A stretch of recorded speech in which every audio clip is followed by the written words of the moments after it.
Imagine fighting a war that ended 30 years ago, and refusing to believe it was over. That's not a movie plot. It's a true story.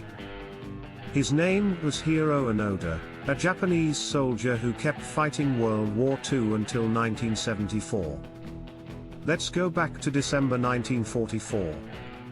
Japan was losing ground in the Pacific.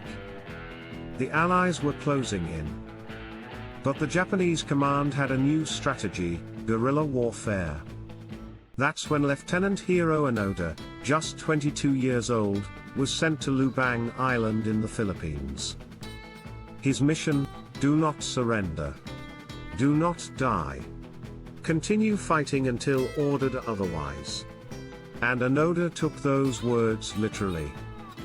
The war officially ended in August 1945. But Onoda didn't believe it. Leaflets were dropped by air, announcing the surrender.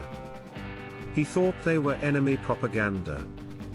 Loudspeakers blasted the news. Still, he and a few fellow soldiers believed it was a trick.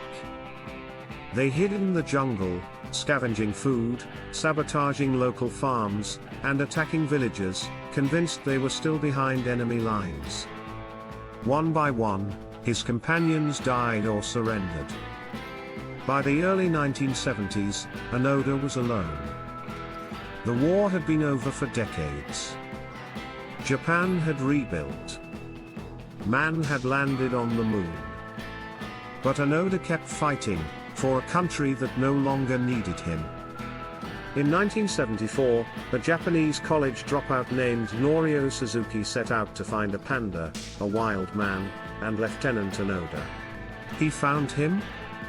But even face to face, Onoda refused to surrender, unless his former commander personally relieved him of duty.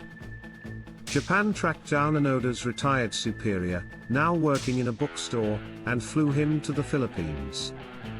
Only then, with his uniform still crisp and his rifle in hand, did Hiroo Onoda finally surrender. 29 years after World War II ended.